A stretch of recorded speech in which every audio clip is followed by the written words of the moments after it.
South Africa's hair industry is worth an estimated $600 million, and we have a top German anti-hair loss scientist in South Africa at the moment. He's Dr. Adolf Klenk from the Dr. Wolff Group, and he joins us now from our Cape Town studio. Good morning to you, Adolf. Before we get onto the business side of the hair industry, I think you can see me now, and I think it's too late for me, or is it? Yes, I think it's a little bit late for you because you have lost most of your hair, and our Alpecin is designed to prevent the thinning hair, so you should start as early as possible.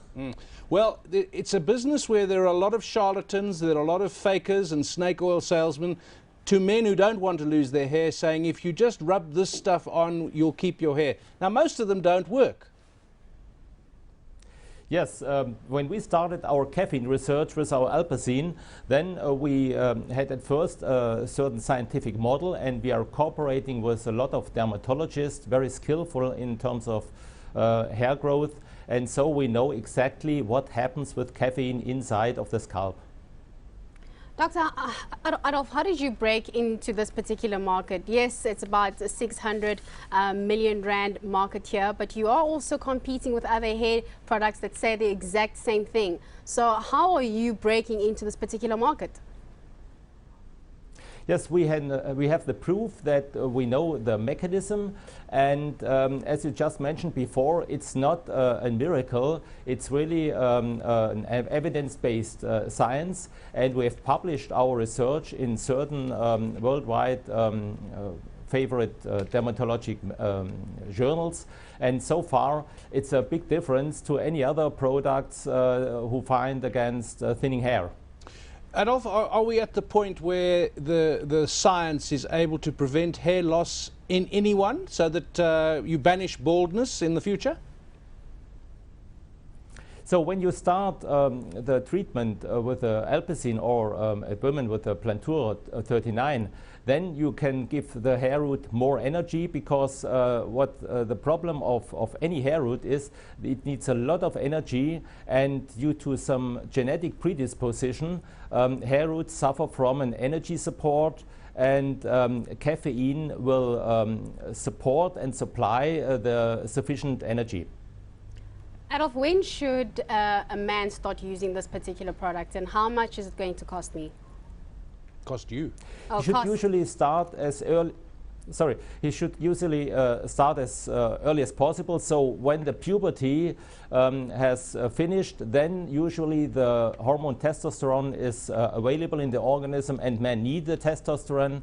However, it has also some unwanted effect, and more and more men are expressing an genetic predisposition against testosterone in the hair root, and from the end of puberty they will have a high risk of thinning hair in future. And with the Alpecin treatment, you can prevent as early as possible. You can postpone or block this negative development. Well, they say that bald men are sexier because of the testosterone and so on. Adolf, in terms of the business, we mentioned that number of 600 million, that's the value of the industry in South Africa. I mean, globally, what kind of value does the industry have, and what slice of the industry is dedicated to prevention of hair loss, for men and women for that matter? Yes, I think it's an increasing awareness and increasing concern, and so there is worldwide a lot of research in that issue, because the attractiveness is very directly linked with the hair, with the hairstyle, and hair is a key factor of attractiveness in young age. So we know that people from 18 till 30, 35 are very concerned about it, and also women with a beginning menopause are also very concerned about this thinning hair. Adolf, how big is this product, or how does South Africa fare when you take a look at hair trends or treatments for hair trends in South Africa, in Africa, and maybe the rest of the world? So I think in South Africa it's quite similar to any other kinds in the world. I have done a lot of research, and the mechanism is more or less the same in any area of the world. We have some research in in Asia, some epidemiologic research. We had some research in Europe. And so I think it's a quite similar development. And I think also in South Africa, there is a deep impact on the challenge of thinning hair. Adolf, looking at global trends and fashions, I would think if you think of men's hairdressing in the 1950s and 1960s, that was mandatory to put oil on your hair. The various concoctions that they came up, like Brill Cream and True Gel, it was mandatory. That then went completely out of fashion. Baldness is in fashion, so many men may be going bald, but in fact they take it all off and they have what they call the number one, so that they are completely bald. Could there come a point where we won't worry about hair restoration, or is it simply a fashionable thing? No, usually the hairstyle has no negative impact on the thinning hair.